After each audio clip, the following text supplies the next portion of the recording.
There, yesterday I learned what is the elephant gambit and want to share this knowledge with you. If anybody knows what the elephant gambit, just note me please.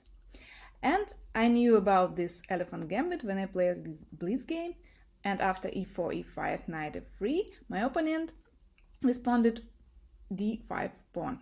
And I realized I meet this move quite often in blitz games, but never knew how this opening is called. And I play, of course, ed, which was the main line of the elephant gambit, and my opponent took the pawn with the queen, which was not the main line. And the main idea of the elephant gambit appeared to be moving this e4 pawn. So now let's first check how my game gone, and then we'll check this main line. Queen d5. And here, of course, I started chasing the queen with the knight, and after queen e6, I did not the best move in this position. The best move in this position, as engine says, was bishop b5. But let's check how my game was going. I went knight g5. It seems to me it's a good idea to continue chasing this queen. But if my opponent would move his queen to e7, black already would have this tempo and my knight would be hanging.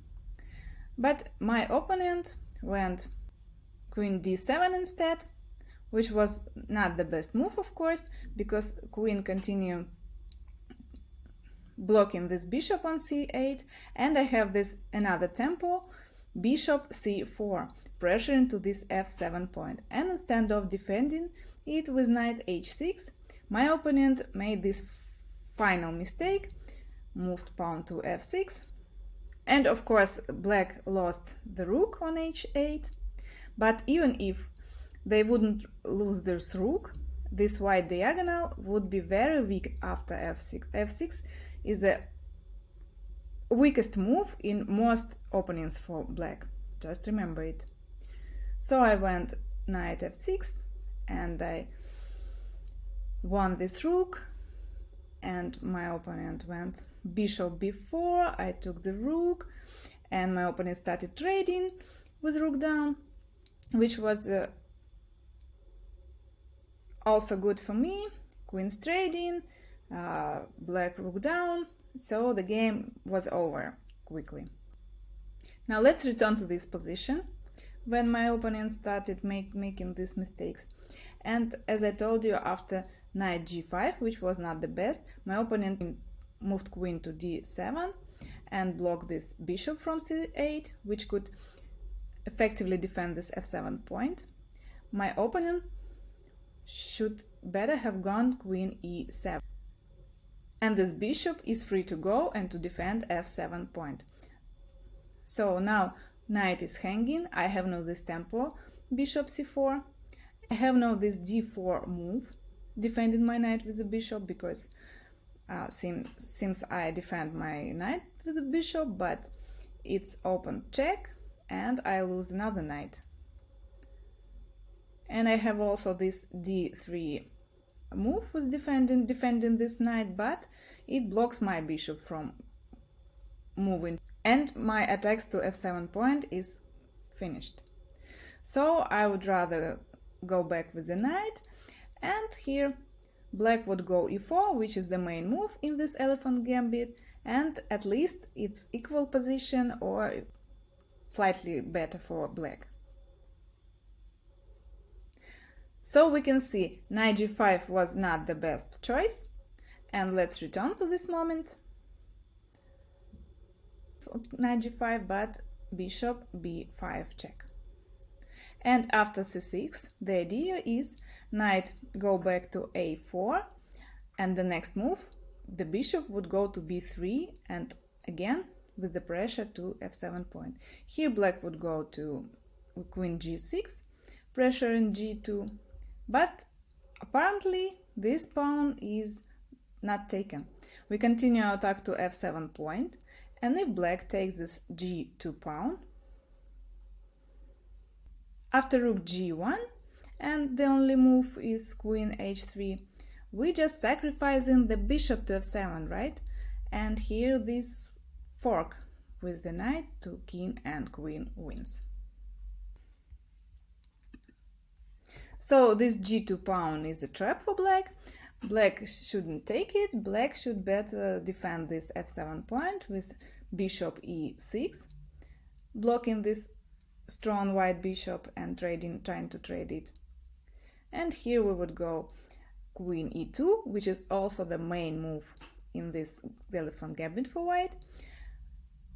And after some development with king d7, white just castling, because we want to defend this g2 pawn finally.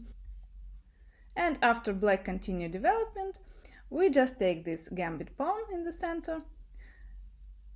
And what do we have? With just extra pawn, a centralized black king, and white development is completed. So the position is better for white. So in this exchange variation, when black takes the pawn with the queen, we should develop the knight once, and after that the bishop b5 is the best move. Then we try to trap black to this g2 pawn and trying to just win this central pawn with the queen and the knight. So let's return to the beginning. d5, ed is the main classical response here, but the other response on d5 is knight e5. You can learn it by yourself. I would better learn this ed variation. So let's check the main line. e4, the main move for black in this gambit. The main idea of the elephant gambit is to sacrifice this d5 pawn and to move e4 pawn quickly. After that, black could develop this bishop on the good diagonal to d6 and have this central strong pawn.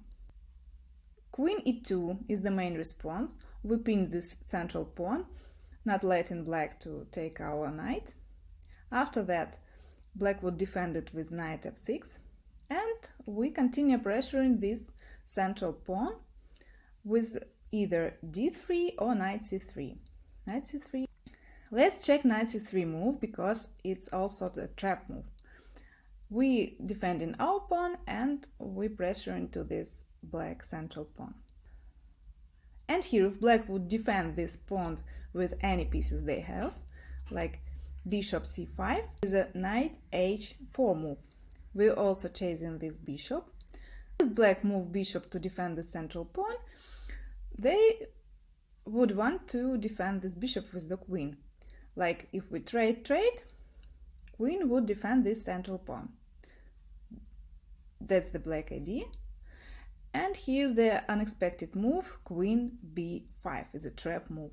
We pin this queen, defended this bishop, and there is no c6 move, right? Because we have this pawn. Let's check c6, dc, bc, and we just take this bishop with the queen, two pieces attacking this bishop, and only one defense with the queen. So c6 cannot save this, and if black trades the queen, appears that c7 and the bishop, there are two weak points, and black cannot defend them in one move. One of them is lost. And we can see queen cannot go anywhere, continue defending this bishop, because it's just pinned with the queen. So I'll just try this beautiful trap. So let's go to the beginning. Knight c3, so we can see bishop f5 is the useless move. Bishop b4, black continue development, want to make this castle, and we just can take this e4 pawn here, and appears black cannot take the pawn back, because on knight d5 we have this knight d6 open check.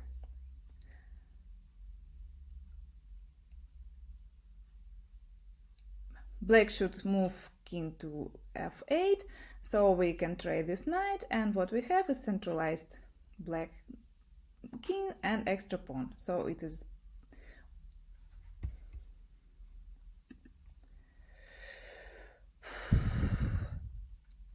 and appears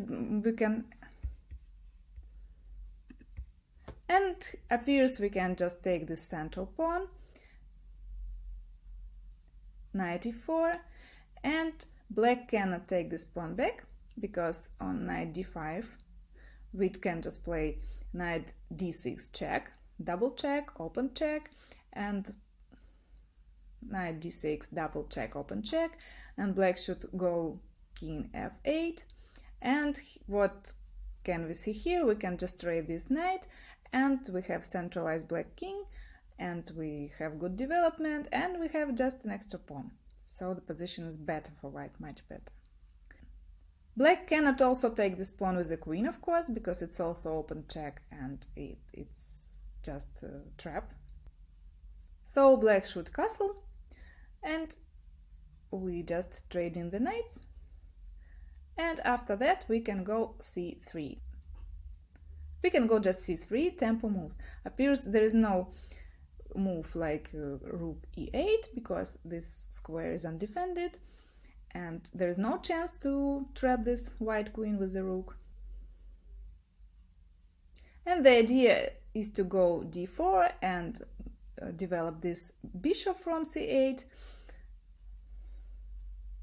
So bishop e7, we go d8, because on rook e8, bishop from c1 just can block this file, and white can just do queen side castling and have this extra pawn, and the position is better for white again.